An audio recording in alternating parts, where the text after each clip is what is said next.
बिस्मिल्लाहिर्रहमानिर्रहीम। अस्सलाम वालेकुम स्टूडेंट्स। आउटलाइन एलजी का आज हमारा लास्ट टॉपिक है जो कि है पॉलीसिफोनिया। पॉलीसिफोनिया की सिस्टमेटिक क्लासिफिकेशन देख लेते हैं। ये एलजी की डिवीजन रोडोफाइटा से बिलोंग करता है। रोडोफाइटा में पाई जाने वाली एलजी को रेड एलजी कहा जाता है क्योंकि इसमें प्रोमिनेंट जो होता है वो रेड पिगमेंट होता है। और इसके अलावा ये जो रोडोफाइटा के मेंबर्स हैं ये ज़्यादातर मेराइन होते हैं, समंदरी पानी में पाए जाते हैं, ओशंस में, सी में। क्लास है Rhodophyceae, order Ceramiales, family Rhodomelaceae and genus is Polysiphonia. जैसे मैंने पहले बात की अक्रंस के वाले से कि रोडोफाइटा के ज़्यादातर मेंबर्स जो हैं ये मेराइन हैं, तो ये एक मेराइन एल्गा है जो कि ओशंस की कोस्ट पे, साहिल समंदर पे ये पाया जाता है और उसके अलावा रॉक्स के साथ या किसी और सबस्ट्रेटम के साथ ये अटैच्ड होता है। कुछ मेंबर्स इनके एपीफाइट्स भी होते हैं जो किसी और प्लांट बॉडी के ऊपर ग्रो करते हैं। ये आप देखें तो इसका वेजिटेटिव स्ट्रक्चर दिखाया गया है कि इस तरह से इसकी ये मेन एक्सिस है और इसके साथ इसकी ब्रांचेस हैं। और इसको पॉलीसिफोनिया क्यों कहा जाता है? जैसे कि आपको पता है कि poly means many and siphonia siphon से है, साइफन मीन्स फिलामेंट्स। अब इसकी जो मेन एक्सिस है इसको अगर आप देखें या इसकी ब्रांचेस हैं तो इसमें एक नहीं, एक से ज़्यादा फिलामेंट्स आपको इस तरह लॉन्गिट्यूडनली नज़र आ रहे हैं। ठीक है, तो बहुत सारे फिलामेंट्स मिल के इसका एक्सिस या इसकी ब्रांचेस बनाते हैं, तो इसलिए इसको पॉलीसिफोनिया कहा जाता है। जनरल स्ट्रक्चर में इसका फर्स्ट वेजिटेटिव स्ट्रक्चर हम देखेंगे, उसके बाद रिप्रोडक्टिव स्ट्रक्चर। तो वेजिटेटिव स्ट्रक्चर जो है it is composed of branched filamentous and basal attachment disc.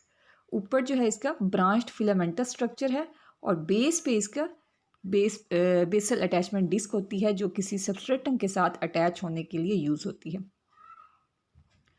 Attachment disc, the basal attachment disc is formed of several unseparated branched rhizoids. अब इसकी बेस पे जो बेसल अटैचमेंट डिस्क है उसमें जो स्ट्रक्चर पाया जाता है वो अनसेपरेटेड मीन्स उसमें सेप्टा नहीं होते, कोई क्रॉस वॉल नहीं होती जिसकी वजह से वो यूनिसेलुलर नज़र आता है। और ब्रांच्ड राइजाइड मीन्स राइजाइड जो है रूट लाइक स्ट्रक्चर होता है, तो इस तरह से राइजाइड जो है स्ट्रक्चर ये बनाते हैं अपनी बेस पे। वर्टिकल पोर्शन जो इनका इरेक्ट पोर्शन है, जैसे कि हम देख रहे हैं इरेक्ट पोर्शन जो है इनका इस तरह से ब्रांच्ड नज़र आता है।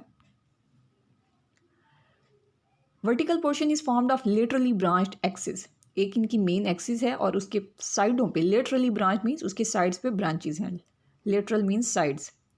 इट इज़ पॉलीसाइफोनस, केस में एक से ज़्यादा फिलामेंट्स मिलके इसका एक्सिस बनाते हैं।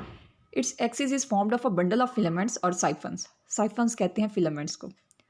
The cells of each filament lie at the same level. These cells are placed one above the other and form bundles of siphons. फिर ये कि एक फिलामेंट और उसके साथ वाला जो फिलामेंट होता है उनके जो सेल्स हैं वो एक ही लेवल पे पाए जाते हैं।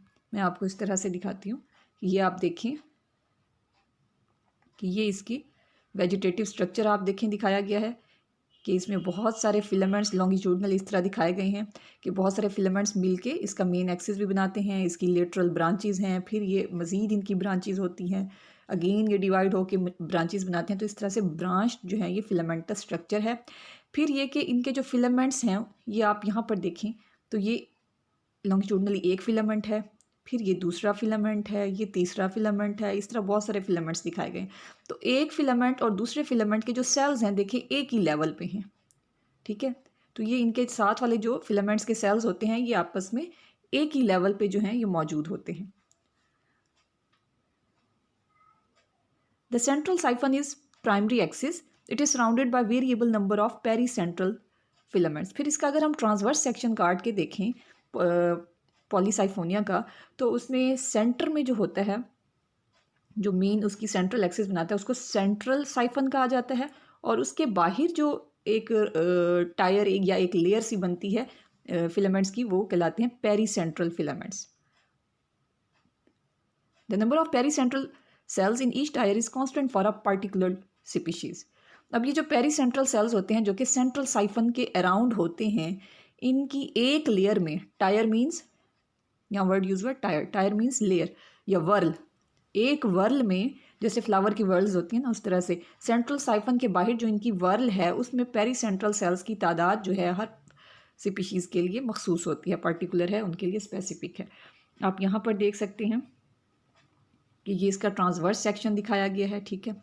तो ट्रांसवर्स सेक्शन अगर हम इस एक्सिस का मेन ब्रांच जो एक्सिस है इसका हम काटें तो हमें इस तरह से नज़र आता है कि बिल्कुल सेंटर में जो फिलामेंट की लॉन्गिट्यूडनल एक ब्रांच सी है वो कहलाता है सेंट्रल साइफन। उसके अराउंड जो ये एक टायर है जिसमें आप देख रहे हैं आपको 1 2 3 4 5 इस तरह से ये नज़र आ रहे हैं फिलामेंट्स। तो ये जो फिलामेंट्स हैं सेंट्रल साइफन के अराउंड ये क्या बनाते हैं, ये पेरी सेंट्रल साइफन्स बनाते हैं, ठीक है।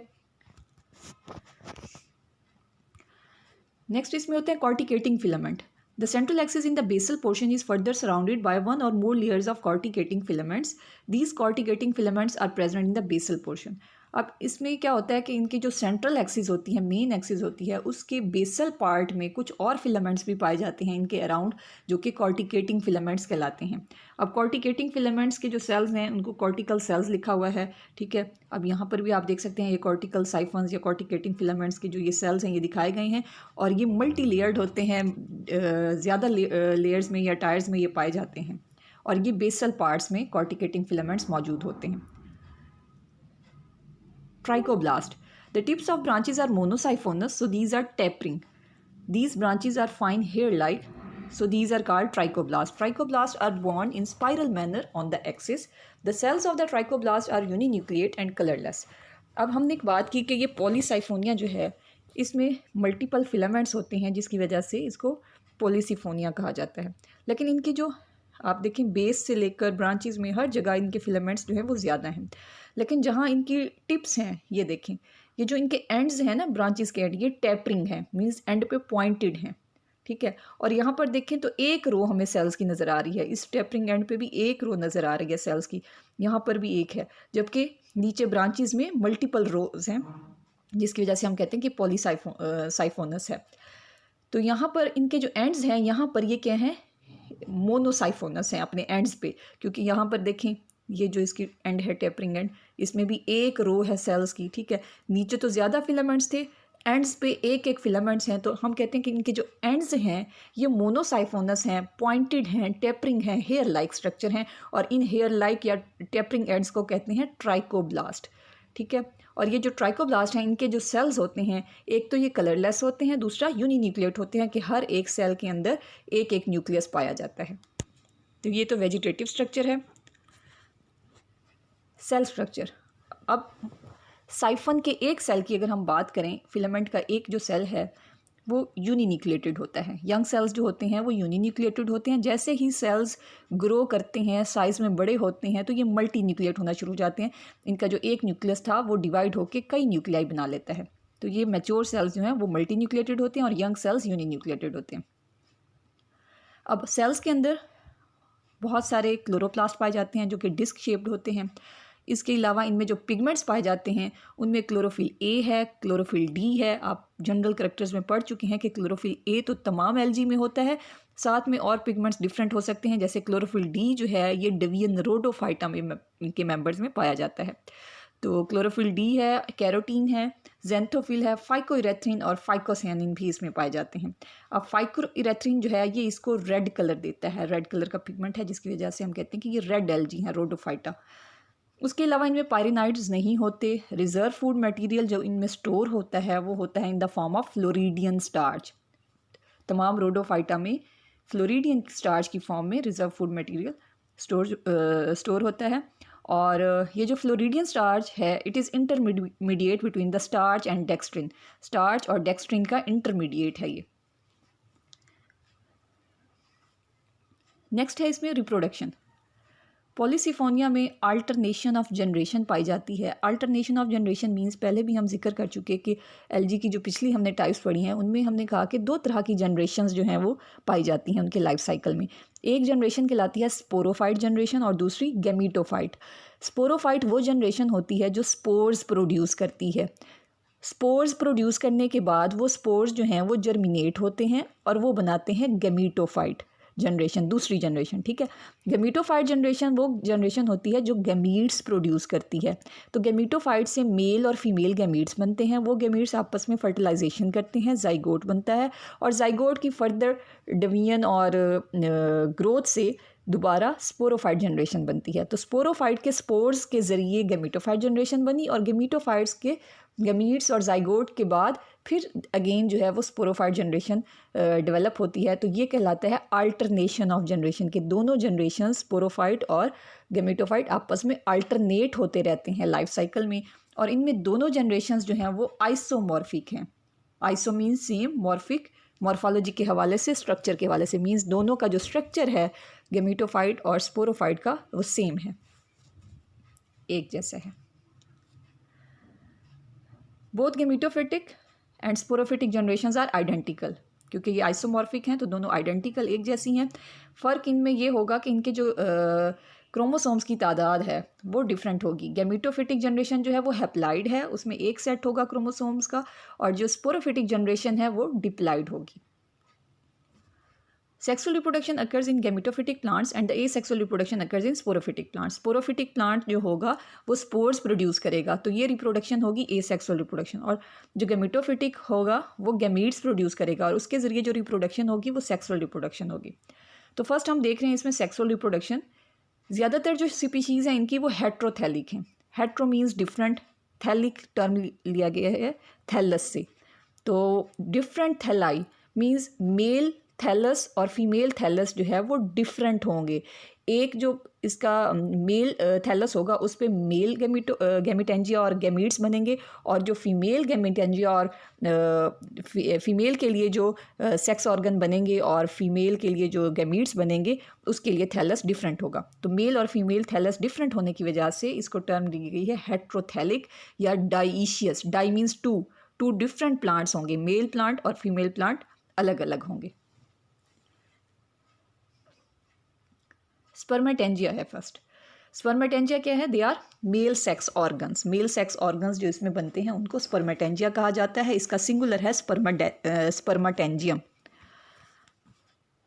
Spermatangia are produce in clusters on fertile branches. जो हमने अभी वेजिटेटिव स्ट्रक्चर पढ़ा था उन्हीं में जो फर्टाइल ब्रांचेस होती हैं कुछ, उन ब्रांचेस के ऊपर स्पर्मेटेंजिया जो है ये प्रोड्यूस होते हैं, और ये क्लस्टर्स की फॉर्म में प्रोड्यूस होते हैं। मतलब जहाँ पर एक स्पर्मेटेंजियम बना है वहीं कुछ और भी स्पर्मेटेंजिया भी बनेंगे और क्लस्टर की फॉर्म में एक ही जगह पर ये बहुत सारे ग्रो करेंगे। Each fertile branch has a central row of cells. This row of cells is surrounded by pericentral cells. Each pericentral cell cuts off one or more spermatangial mother cells. Each spermatangial mother cell produce 1 to 4 spermatangia. अब हर एक fertile branch के centre में जो sales होंगे, central row of cell होगा, उसके बाहर होंगे पेरीसेंट्रल सेल्स। आप यहाँ पर देख सकते हैं, इस डायग्राम में भी दिखाया गया है और यहाँ पर भी कि जो सेंट्रल सेल है, ठीक है, ये एक सेंट्रल सेल दिखाया गया है। सेंट्रल सेल के बाहर जो हैं ये जो सेल्स हैं ये हैं स्पर्मेटेंजियल मदर सेल्स, ठीक है, और स्पर्मेटेंजियल सेल्स के बाहर फिर क्या है? स्पर्मेटेंजिया, ठीक है। तो यही इसमें बात की है कि सेंटर जो सेल होगा it is surrounded by pericentral cells. Pericentral cells के बाहर फिर स्पर्मेटेंजियल मदर सेल्स, ठीक है। सेंट्रल सेल के बाद यहाँ पर आप देखें ये जो रो है ये सेल्स की सेंट्रल सेल्स होंगे, उसके बाद पेरीसेंट्रल सेल्स होंगे, फिर उसके बाद स्पर्मेटेंजियल मदर सेल्स होंगे, और आखिर में जो है ये जो थोड़े ब्लैक से दिखाए गए ये क्या है? ये स्पर्मेटेंजियम।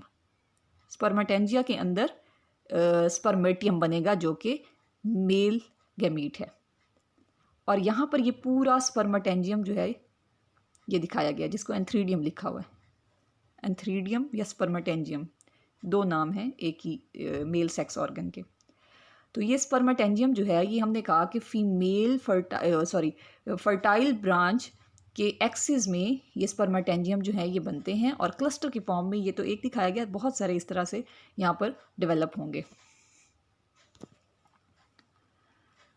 Each spermatangial mother cell produces 1 to 4 spermatangia. The contents of each spermatangium are changed into a single non-motile spermatium.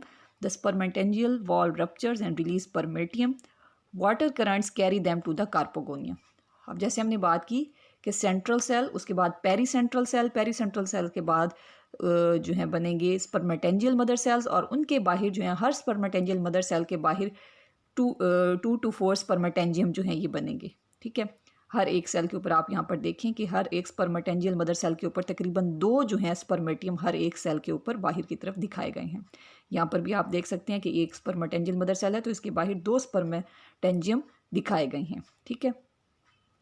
और हर एक स्पर्मेटेंजियम जो है इसके अंदर बनेगा, इसका जो अंदर का कंटेंट है प्रोटोप्लास्ट का वो चेंज हो जाएगा इनटू 1 स्पर्मेटियम। तो हर एक स्पर्मेटेंजियम के अंदर एक स्पर्मेटियम बनेगा और स्पर्मेटियम क्या है, इट इज़ मेल गैमीट। आप देख सकते हैं यहाँ पर दिखाया गया कि ये स्पर्मेटेंजियम है और इसके अंदर स्पर्मेटियम बना है। फिर स्पर्मेटेंजियम की वॉल जो है रप्चर होगी, इसके अंदर से ये स्पर्मेटियम जो है आप देख रहे हैं रिलीज होकर बाहर आ रहा है और ये यहाँ पर बाहर आ गया है spermatium. Water currents carry them to the carpogonia. अब क्योंकि ये वाटर में इनहेबिट करते हैं तो ये जो स्पर्मेटियम है ये वाटर करंट्स के ज़रिए ये जाएगा फीमेल रिप्रोडक्टिव ऑर्गन कार्पोगोनियम की तरफ। Carpogonium, female sex organs are called carpogonia. इसकी सिंगुलर है carpogonium. They are produce singly on the female fertile branches. जैसे हमने स्पर्मेटेंजियम की बात की, स्पर्मेटेंजियम क्या था, वो मेल सेक्स ऑर्गन था। तो मेल सेक्स ऑर्गन जो था वो हमने कहा कि फर्टाइल ब्रांच की एक्सिस में क्लस्टर्स की फॉर्म में बहुत सारे पाए जाते हैं, जबकि जो कार्पोगोनियम है ये फीमेल फर्टाइल ब्रांच की एक्सिस में सिंगली पाए जाते हैं। एक ब्रांच के ऊपर एक कार्पोगोनियम जो है वो प्रोड्यूस होता है। Fertile branch remains short, they are about 5 to 7 cells in length. जो फर्टाइल ब्रांच होगी उसकी लेंथ भी कम होगी, about 5 to 7 cells in length. The 2 basal cells produce the pericentral cells. इसके जो बेसल सेल्स होंगे वो क्या प्रोड्यूस करेंगे, 2 बेसल सेल्स प्रोड्यूस करेंगे pericentral cells. The adaxial that facing the main axis, the adaxial pericentral cell of the upper tier second from the base produces a carpogonial initial.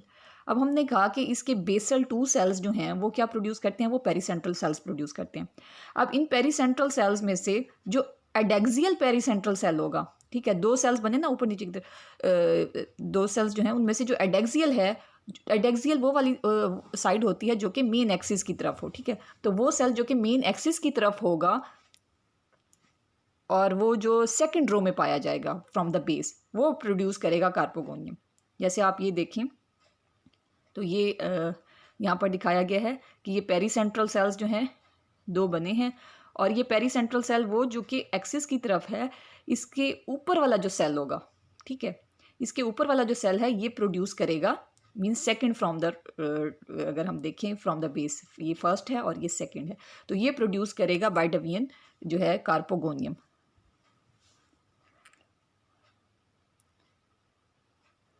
और carpogonium किस तरह से ये प्रोड्यूस करेगा कि ये पहले बनाएगा कार्पोगोनियल इनिशियल। वो सेल जिसने कार्पोगोनिया बनाना है वो कहलाएगा कार्पोगोनियल इनिशियल। अब ये जो कार्पोगोनियल इनिशियल है इसमें होगी ट्रांसवर्स डिवीजन, ठीक है, मींस ये ट्रांसवर्सली डिवाइड करेगा ये सेल कार्पोगोनियल इनिशियल और ये बनाएगा, it produces a curved 4 celled filament carpogonial filament, और ये 4 सेल्ड फिलामेंट बनाएगा जो कि कार्पोगोनियल फिलामेंट कहलाता है।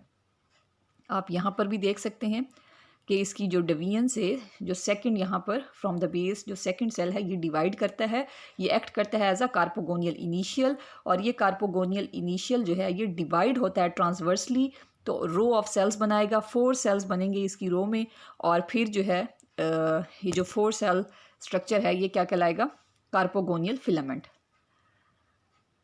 The apical cell of this carpogonial filament is change into carpogonium, और सबसे ऊपर वाला इन 4 सेल्स में से जो सबसे ऊपर एपिकल सेल है, एपिक मीन्स टिप वाला, जो टिप पे सेल है, टॉप पे जो सेल है वो जो है वो चेंज हो जाएगा इनटू कार्पोगोनियम जो कि फीमेल सेक्स ऑर्गन है। Carpogonium is flask shaped. आप यहाँ पर देख सकते हैं कि ये डिवाइड हुआ 4 में, 1 2 3 और ये 4 इस तरह से सेल बनता है। तो इसमें जो 4th टॉप वाला जो सेल है ये बनाएगा कार्पोगोनियम, और कार्पोगोनियम का ये बेसल पार्ट है और ये ऊपर इसका टिप पे इस तरह से पॉइंटेड स्ट्रक्चर है जो कि कहलाता है trichogyne. Carpogonium is flask shaped, its basal portion has single egg और oosphere, its upper elongated neck is called tricogyne. The sporting cells produce a short sterile filament.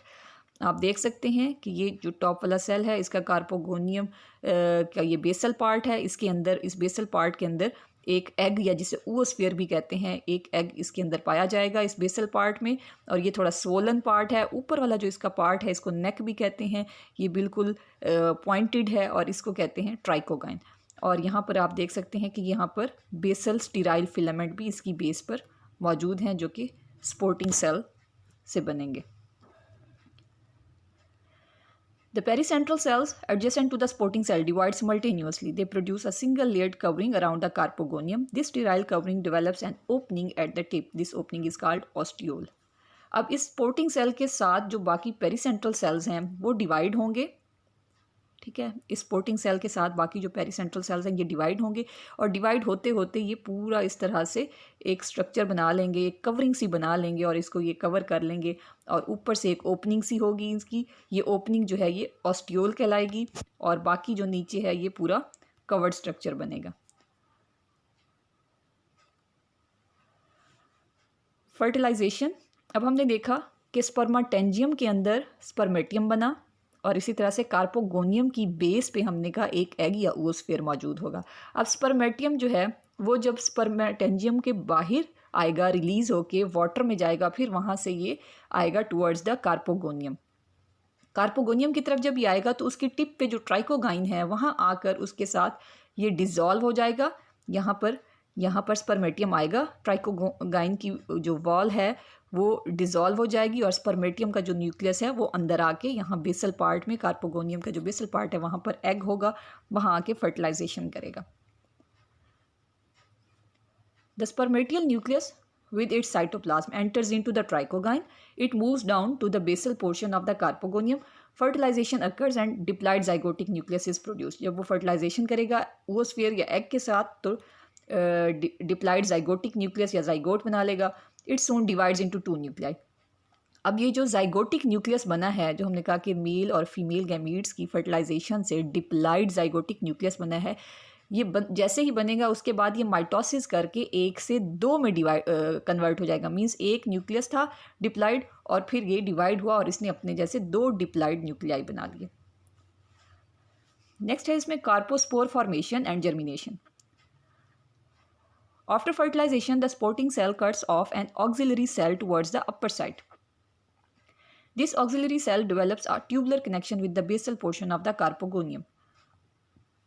अब हमने पहले बात की थी कि कार्पोगोनियम की बेस पे क्या होता है, स्पोर्टिंग सेल होते हैं, ठीक है। अब वो स्पोर्टिंग सेल क्या करेंगे कि वो डिवीजन करेंगे और अपने ऊपर जो है एक ऑक्सिलरी सेल बना लेंगे। पहले स्पोर्टिंग सेल और कार्पोगोनियम जो थे वो एक साथ थे, मींस ऊपर नीचे थे, यहाँ पर देखें, ठीक है। और ये स्पोर्टिंग सेल, जबकि यहाँ पर जब फर्टिलाइजेशन हो जाएगी तो उसमें क्या होगा कि जो स्पोर्टिंग सेल है वो कट ऑफ होगा और ऊपर की तरफ वो बना लेगा ऑक्सिलरी सेल। अब वो जो ऑक्सिलरी सेल है वो एक ट्यूबुलर कनेक्शन बनाएगा with the basal portion of the carpogonium. आप यहाँ पर देख सकते हैं कि ये स्पोर्टिंग सेल है, ठीक है। ये पूरा वो स्ट्रक्चर बना हुआ है ना कि उसके बाहर हमने कहा कि इस तरह से ये कवर्ड स्ट्रक्चर बन जाएगा, ओपनिंग ऑस्टियोल होगी। तो ये जो है ये स्पोर्टिंग सेल है जो कि कार्पोगोनियम के नीचे था। अब ये जो स्पोर्टिंग सेल है डिवाइड हुआ और इसने ऊपर की तरफ क्या बना लिया, इसने ऑक्सिलरी सेल बना लिया। अब ये जो ऑक्सिलरी सेल है ये क्या करेगा, ये कार्पोगोनियम के बेसल पोर्शन के साथ अपना कनेक्शन बना लेगा। अब कार्पोगोनियम के अंदर कितने न्यूक्लियस हैं, हमने कहा कि एक डिप्लाइड जाइगोटिक न्यूक्लियस बना था और फ़ौरन वो डिवाइड होके 2 जाइगोटिक न्यूक्लियस में चेंज हो गया था। तो उनमें से जो एक न्यूक्लियस है, 1 daughter diploid nuclei move from the carpogonium to the auxiliary cell through this connection. अब ऑक्सिलरी सेल और कार्पोगोनियम ने आपस में कनेक्शन बनाया हुआ है, तो कार्पोगोनियम के अंदर 2 न्यूक्लियाई हैं, दोनों डिप्लाइड हैं, उनमें से एक डिप्लाइड न्यूक्लियस जो है वो उस कनेक्शन के ज़रिए ऑक्सिलरी सेल में आ जाएगा। After that the carpogonium withers, उसके बाद जो कार्पोगोनियम है वो विल्ट हो जाएगा, विदर हो जाएगा, ड्राई हो जाएगा, ठीक है। उसका स्ट्रक्चर जो है ये लिखा हुआ है रिमेन्स ऑफ कार्पोगोनियल फिलामेंट, ये ख़त्म हो जाएगा खुद और इसने अपना एक जो न्यूक्लियस है वो ऑक्सिलरी सेल को दे दिया, diploid nucleus. Auxiliary cell, sporting cell and cells of sterile filaments fuse together, they form a single large cell called the placental cell. अब होगा क्या कि ये ऑक्सिलरी सेल जो कि स्पोर्टिंग सेल से बना था, ठीक है, ये ऑक्सिलरी सेल, ये स्पोर्टिंग सेल और इसके साथ वाले बेसल स्टेराइल फिलामेंट के सेल्स ये आपस में फ्यूज़ हो जाएंगे, ठीक है। फ्यूज़ हो जाने के बाद ये क्या बना लेंगे, ये बना लेंगे प्लेसेंटल सेल। यहाँ पर आप देख रहे हैं ये बेस पे जो नज़र आ रहा है, ये जब ऑक्सिलरी सेल, सपोर्टिंग सेल और बेसल स्टेराइल फिलामेंट्स ये फ्यूज़ होके यहाँ पर बना लेंगे ये placental cell. The diploid nucleus in the auxiliary cell divide several time. अब ऑक्सिलरी सेल में एक डिप्लॉइड न्यूक्लियस आया था फ्रॉम कार्पोगोनियम, वो कई बार डिवाइड होगा, डिवीजन करेगा। It produces a large number of diploid nuclei, और इस तरह से वो अपने जैसे बहुत सारे डिप्लॉइड न्यूक्लियाई जो है वो बना लेगा। The original haploid nuclei in the placental cell disintegrate. उसके अलावा बाकी जो हैप्लॉइड न्यूक्लियस होंगे सपोर्टिंग सेल वगैरह के, वो सारे डिसइंटीग्रेट हो जाएंगे। सिर्फ वो जो ऑक्सिलरी सेल का डिप्लॉइड न्यूक्लियस आया था वही डिवाइड होगा। और इसमें जैसे आप देख रहे हैं कि प्लेसेंटल सेल में बहुत सारे न्यूक्लियाई नज़र आ रहे हैं, तो ये सारे ऑक्सिलरी सेल की न्यूक्लियस की डिवीजन से बहुत सारे डिप्लॉइड न्यूक्लियस बने।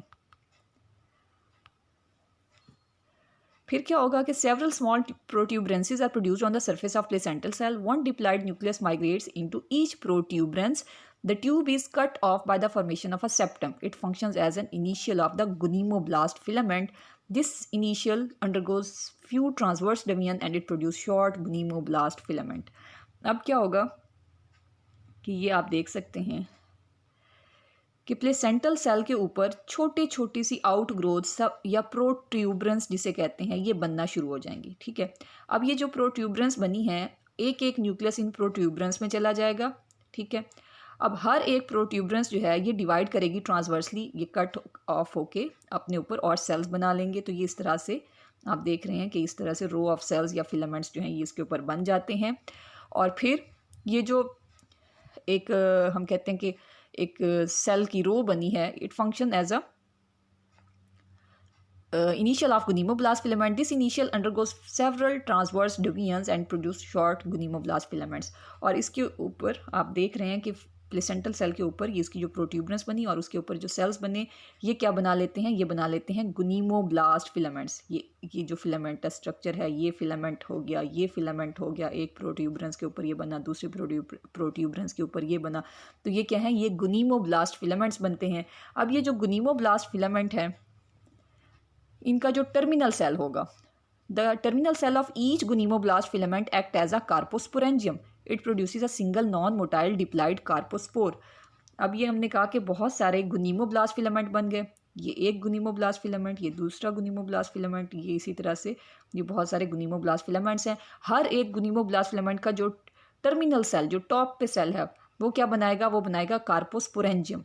ठीक है, और कार्पोस्पोरेंजियम के अंदर क्या बनेगा, एक कार्पोस्पोर बनेगा।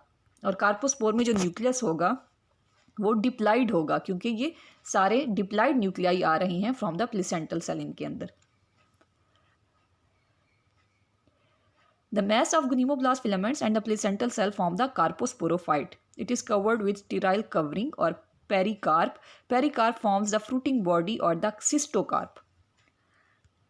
अब ये आप देखें कि ये प्लेसेंटल सेल और उसकी प्रोट्यूबरेंस से बनने वाले ये गोनिमोब्लास्ट फिलामेंट्स जो हैं, और अलॉन्ग विद दिस कार्पोस्पोरेंजियम, ऊपर वाला टिप सेल कार्पोस्पोरेंजियम बना रहा है, ये क्या बनाते हैं, ये कार्पोस्पोरोफाइट बनाते हैं। हम कहते हैं ना स्पोरोफाइट जनरेशन। तो इसमें ये जो पॉलीसिफोनिया है इसमें दो तरह की स्पोरोफाइट जनरेशंस होती हैं। एक तो ये है, ये स्पोरोफाइट जनरेशन जो है इसकी कहलाती है कार्पोस्पोरोफाइट, क्योंकि इसमें कार्पोस्पोरेंजियम बन रहा है और कार्पोस्पोरेंजियम के अंदर कार्पोस्पोर बनेगा, तो इसकी वजह से इस स्पोरोफाइट जनरेशन को कार्पोस्पोरोफाइट कहते हैं, जिसमें ये कार्पोस्पोरेंजियम है, ये बहुत सारे गोनिमोब्लास्ट फिलामेंट्स हैं और प्लेसेंटल सेल शामिल है। और इनके बाहर एक स्टेराइल कवरिंग सी ये देखें आ जाती है सेल्स की, जो कि पेरिकार्प कहलाती है, या इसको सिस्टोकार्प भी कहते हैं। अब आप ये देख सकते हैं कि इस तरह से ये कवर्ड स्ट्रक्चर बन जाता है, जिसको सिस्टोकार्प भी कहते हैं। और ऊपर से इसकी जो ओपनिंग है वो कहलाती है, यहाँ पे ये देखें, ये जो ओपनिंग है ये ऑस्टियोल कहलाती है, और ये covered structure cystocarp. The carposporangium rupture and release carpospores through ostiole. उसके बाद ये जो कार्पोस्पोरेंजियम है ये रप्चर होगा और इसमें से कार्पोस्पोर्स बाहर रिलीज होंगे और ऑस्टियोल के जरिए ये बाहर आ जाएंगे। The carpospores germinate to produce sporophyte. अब कार्पोस्पोर्स जो हैं जब ये बाहर आ गए, ऑस्टियोल से भी बाहर आ गए, तो ये फिर जर्मिनेट करके एक और स्पोरोफाइट बनाएंगे। वो स्पोरोफाइट कहलाएगा टेट्रास्पोरोफाइट, और उसमें बनेंगे टेट्रास्पोर्स। ठीक है, ये जो पहले बना है स्पोरोफाइट, ये कार्पोस्पोरोफाइट था। तो कार्पोस्पोर्स की जर्मिनेशन से बनेगा टेट्रास्पोरोफाइट और उस टेट्रास्पोरोफाइट में टेट्रास्पोर्स बनेंगे।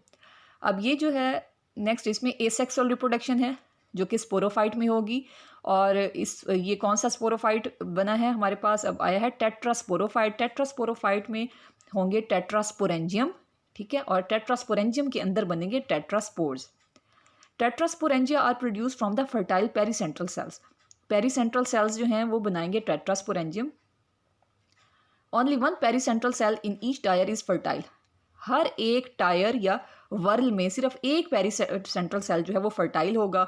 The fertile pericentral cell cut off a small peripheral cell and 1 or 2 cover cells. अब आप देख सकते हैं यहाँ पर दिखाया गया है कि ये इस एक टायर में अगर हम देखें तो बाकी सारे आपको ये छोटे छोटे पेरीसेंट्रल सेल नज़र आ रहे हैं। ये एक बड़ा पेरीसेंट्रल सेल है जो हमने कहा कि पूरी एक टायर में से एक जो पेरीसेंट्रल सेल है वो फर्टाइल होगा और वही बनाएगा टेट्रास्पोरेंजियम, ठीक है। इस पूरी एक टायर में से इसने बनाया टेट्रास्पोरेंजियम। अब ये जो टेट्रास्पोरेंजियम है ये क्या करेगा, it forms a small peripheral cell and 1 or 2 cover cells, ठीक है। एक इसका होगा पेरिफेरल सेल और 2 इसके बनेंगे कवर सेल्स। ये आप देख सकते हैं, ये इसके ऊपर कवर सेल्स इसने बनाए। The pericentral cell itself divides transversely. It forms 2 unequal cells. The lower smaller cell becomes the stalk cell and the upper larger cell becomes a tetrasporangium. ठीक है, हमने कहा कि पूरी टायर में से एक पेरीसेंट्रल सेल जो है फर्टाइल है, ये डिवाइड होगा, ऊपर 2 कवर सेल्स बनाएगा। जो नीचे वाला सेल है वो फिर डिवाइड होगा अनइक्वली, एक छोटा सेल बनेगा और एक लार्जर सेल बनेगा, ठीक है। और जो स्मॉलर सेल बनेगा न्नीचे की तरफ वो स्टाक सेल बनाएगा और जो ऊपर वाला जो सेल होगा वो टेट्रास्पोरेंजियम बनाएगा। अब ये जो टेट्रास्पोरेंजियम है इसका जो न्यूक्लियस है इसके अंदर वो डिवाइड होगा बाय मियोसिस, क्योंकि इसका जो न्यूक्लियस है वो डिप्लाइड है, तो उसमें मियोसिस या रिडक्शन डिवीजन होगी और उसके बाद वो बनाएगा 4 हैप्लाइड स्पोर्स, ठीक है। अब ये जो 4 हैप्लाइड स्पोर्स हैं ये आपस में पहले मिले हुए होते हैं। टेट्रास्पोर 4 स्पोर्स जो हैं वो इस तरह से नज़र आते हैं, जिसकी वजह से इसको टेट्रास्पोर कहा जाता है। Tetrasporangium ruptures and release the spores. अब ये टेट्रास्पोरेंजियम जो है ये रप्चर होगा और इसके अंदर से वो 4 टेट्रास्पोर्स जो हैं वो बाहर आ जाएंगे। The haploid tetraspores germinate to form gametophyte. और ये टेट्रास्पोर्स जब बाहर आएंगे तो ये जर्मिनेट करके बनाएंगे गैमेटोफाइट। तो ये स्पोरोफाइट जनरेशन से गैमेटोफाइट जनरेशन बन रही है। यहाँ पर आप देख सकते हैं ग्राफिकल लाइफ साइकिल दिखाया गया है पॉलीसिफोनिया का। हमने कहा कि ये क्या होता है, ये हेट्रोथैलिक है, मींस इसमें मेल प्लांट और फीमेल प्लांट जो हैं सेपरेट होते हैं। मेल प्लांट फीमेल प्लांट दोनों को हैप्लाइड दिखाया गया है एन, ठीक है। अब ये जो हैप्लाइड मेल और फीमेल प्लांट हैं, मेल प्लांट के ऊपर मेल ट्राइकोब्लास्ट है, फीमेल के ऊपर फीमेल ट्राइकोब्लास्ट है। मेल ट्राइकोब्लास्ट में जो है ये स्पर्मेटेंजिया बनाएंगे जो कि मेल रिप्रोडक्टिव ऑर्गन है, और फीमेल के ऊपर बनेगा कार्पोगोनिया जो कि फीमेल रिप्रोडक्टिव ऑर्गन है। स्पर्मेटेंजिया के अंदर बनते हैं स्पर्मेटिया, ठीक है, एक हो सिंगुलर तो स्पर्मेटियम कहते हैं। हर एक स्पर्मेटेंजियम के अंदर एक स्पर्मेटियम बनता है। और कार्पोगोनियम के अंदर क्या बनता है, oosphere या एग, जिसको फीमेल गैमीट कहते हैं। अब ये स्पर्मेटियम जो है ये वाटर करंट के ज़रिए जाता है और ये फर्टिलाइजेशन करता है विद द फीमेल गैमीट। दोनों को फर्टिलाइजेशन हुई तो ये बनाते हैं जाइगोट। जाइगोट जो है अब डिप्लाइड हो गया। जाइगोट जो है इसकी फर्दर जो है डेवलपमेंट होती है आगे, जैसे हमने इसकी डिटेल पढ़ी कि ये फिर जो है गोनीमोब्लास्ट फिलामेंट्स बनाते हैं। गोनीमोब्लास्ट फिलामेंट का जो टर्मिनल सेल होता है वो कार्पोस्पोरेंजियम बनाता है और कार्पोस्पोरेंजियम के हमने कहा कार्पोस्पोरेंजियम के अंदर कार्पोस्पोर्स बनते हैं। तो ये जाइगोट डिप्लाइड था और इसके बाद कोई मियोसिस नहीं हुई, तो ये सारे न्यूक्लियस डिप्लाइड ही हैं, ठीक है। तो कार्पोस्पोर्स जो हैं ये भी डिप्लाइड हैं और उसके बाद कार्पोस्पोर्स जो हैं ये क्या करते हैं, ये जर्मिनेट होके बनाते हैं टेट्रास्पोरोफाइट। टेट्रास्पोरोफाइट में टेट्रास्पोरेंजियम बनते हैं और टेट्रास्पोरेंजियम के अंदर बनते हैं टेट्रास्पोर्स बाय मियोसिस। टेट्रास्पोरेंजियम में मियोसिस होती है इसके न्यूक्लियस की और इससे हैप्लाइड टेट्रास्पोर्स बनते हैं और ये टेट्रास्पोर्स फिर जर्मिनेट करके बना लेते हैं या मेल या फीमेल गैमेटोफाइट, ठीक है। तो इसमें आप देख सकते हैं कि ये जो ये इसकी जो फेज़ है ये हैप्लाइड फेज़ है, ठीक है, और ये गैमेटोफाइट को शो कर रही है, गैमेटोफाइट जनरेशन। उसके बाद स्पोरोफाइट जनरेशन जो है 2 तरह की हैं। हमने कहा एक इसमें कहलाती है कार्पोस्पोरोफाइट और दूसरी ये जो है जिसमें टेट्रास्पोरेंजियम बनते हैं ये टेट्रास्पोरोफाइट। ये दोनों डिप्लाइड हैं। तो स्पोरोफाइट जनरेशन इसमें डिप्लाइड है, जबकि गैमीटोफाइट जनरेशन इसमें हैप्लाइड है।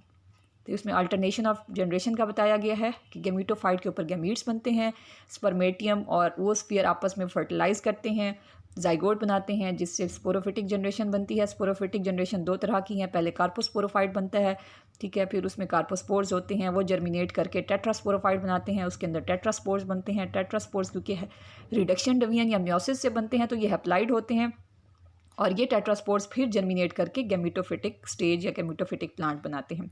गैमीटोफाइट या मेल होगा या फीमेल होगा, क्योंकि हेट्रोथैलिक हैं तो सेपरेट होते हैं ये। यहाँ पर आप देखें तो ये डायग्रामेटिक लाइफ साइकिल इसका दिखाया गया है। इसमें आप देख सकते हैं कि ये जो है वेजिटेटिव इसका प्लांट दिखाया गया है।